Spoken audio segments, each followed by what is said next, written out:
கடைக்கோடியில கிராமத்துல ஒரு குடிசையில் இருக்கக்கூடிய மாணவனுக்கோ மாணவிக்கோ அங்க வேலை செய்யற கூலி தொழில் செய்பவர்களுக்கோ அவங்களுக்கு என்ன கிடைச்சது? உதவித்தொகை கொடுக்குறாங்க. 1000 ரூபாய். அதுதான் சொல்றேன். மாணவர்களுக்கு 1000 கொடுக்குறாங்க. மாணவனுக்கு மின்சாரம் கொடுக்குறாங்க. மாணவனுக்கு 1000 ரூபாய் கொடுக்குறீங்க, மாணவிக்கு பணம் கொடுக்குறீங்க, தாய்மார்களுக்கு 1000 ரூபாய் பணம் கொடுக்குறீங்க, பஸ் ஃப்ரீயா கொடுக்குறீங்க, இதெல்லாம் கொடுக்குறீங்க. அதோட சேர்த்து பக்கத்துல வைன் ஷாப் திறந்து வைக்கிறீங்க. 3 பள்ளிக்கூடம் இருக்கு, 6 வைன் ஷாப் திறக்கிறீங்க. நீங்க கொடுக்குற காசை கொண்டு போய் குடும்ப தலைவர் என்ன பண்றாரு? உங்ககிட்டயே திரும்ப டாஸ்மாக்ல கொடுக்குறாரு. அப்படி கொடுக்கும் போதாவது நீங்க நியாயமா இருந்திருக்கணும். அட்லீஸ்ட் எம்ஆர்பி ரேட்ல நீங்க கொடுத்துருக்கணும். ஆனா நீங்க என்ன பண்றீங்க? பாட்டிலுக்கு மேல 10 ரூபாய் வச்சு ஊழல் பண்றீங்க. இவ்வளவும் பண்ணிட்டு நீங்க நாங்க 4 ஆண்டு கால சாதனை பண்ணிட்டோம், 26லயும் நாங்க தான், 31லயும் நாங்க, அடுத்த 15 வருஷத்துக்கு நாங்க தான் அப்படின்னா நமக்கு எப்படி கோட்டச்சாமி தூங்காதீங்க எந்திரிங்க அப்படின்ற மாதிரி தானே இருக்கு. அவங்க பல சாதனைகளை பண்ணிருக்கோம், மக்கள் எங்களுக்கு வாக்களிப்பாங்க நம்புறாங்கல்ல. அவங்க பண்ண ஒரே சாதனை மக்கள் வேதனையில வச்சிருக்கிறது தான்.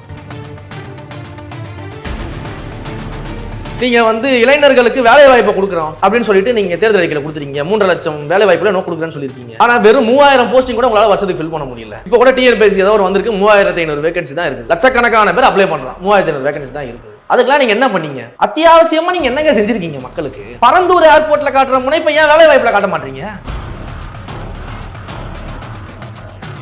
இல்லை, இப்போ நீங்கள் இவ்வளோ கேள்வி கேட்கக்கூடிய திமுக நோக்கி பல்வேறு கேள்விகள் வைக்கிறீங்க. இது ஆரோக்கியமான கேள்விகளாக தான் இருக்குது. அவங்க நிச்சயமாக அது பதில் சொல்கிறது கடமைப்பட்டிருக்காங்க, அதில் மாற்று கருத்து இல்லை. ஆனால் நிதி கொடுக்க வேண்டிய மத்திய அரசு நோக்கி நீங்கள் பெரிய அளவில் கேள்வி எழுத மாட்டீங்க, பாஜக விமர்சனம் பண்ண மாட்டீங்க. எங்கள் தலைவர் கொடுத்த அறிக்கையில் நம்ம கேள்வி கேட்க, அவங்க நிதி கொடுத்தா நமக்கு பல விஷயங்களை செயல்படுத்தி நம்ம சொல்லியிருக்கிறோம். ஒன்றிய அரசு மாநிலத்துக்கு வழங்க வேண்டிய நிதியை தவறாமல் வழங்கணும்னு நம்ம வலியுறுத்துறோம், தீர்மானங்கள் நிறைவேற்றுறோம், கல்விக்கு கொடுக்க வேண்டிய நிதியை கொடுங்கன்னு நம்ம சொல்கிறோம்.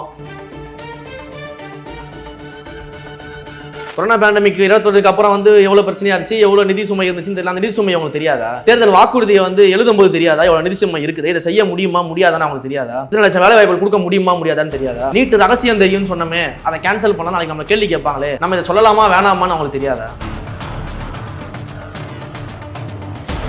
நான் தாவேக செய்தி தொடர்பாளராக தெளிவாக சொல்றது. நான் பொள்ளாச்சி விவகாரத்திலையும் சரி, நம்ம அந்த பேரணி சமயம் பேசும்போது பொள்ளாச்சி விவகாரத்திலையும் இப்போ அந்த கிடைச்ச தீர்ப்புக்கு ஸ்டிக்கர் ஒட்டாதீங்கன்னு சொல்லி எடப்பாடி பழனிசாமி தான் பேசுவார். நீங்க தான் ஸ்டிக்கர் ஒட்டுங்க, அவங்க தான் ஸ்டிக்கர் ஒட்டி மாற்றி மாற்றி பேசுறாங்கல்ல. இந்த விஷயத்தெல்லாம் எப்படி பாக்குறீங்க? உண்மையை சொல்றவங்க தெய்வத்துக்கு சமம்னு சொல்லுவாங்கன்னு ஒரு காமெடி வரும் பார்த்துருக்கீங்களா? அந்த மாதிரி இவங்க அவங்கள சொல்றதோ இப்படியே தான் போய்கிட்டு இருக்கே தவிர்த்து. பொள்ளாச்சி விவகாரத்தில் கூடுதலாக வழக்கமான அறிக்கை மாதிரி ஒன்று அந்த அறிக்கையில் கூட அதிமுகவோட பெயரை விஜய் குறிப்பிடலைன்னு சொல்லி ஒரு பிரச்சனை. ஏன்னா அந்த சம்மந்தப்பட்ட டைமில் அதிமுக ஆட்சியில் இருந்தது, சம்மந்தப்பட்ட நபர்களும் அதிமுக இருந்தாங்க. நாளைக்கு கூட்டணிக்கு போய் சேர போறீங்க, அதனால நீங்கள் விமர்சனம் பண்ணாமல் இருக்கீங்களான்ற மாதிரி உங்களை எதிர்த்து ஒரு கேள்வி வைக்கிறாங்க. இதை கேட்கறவங்க எப்பேற்பட்ட தற்கூரியா இருப்பாங்க.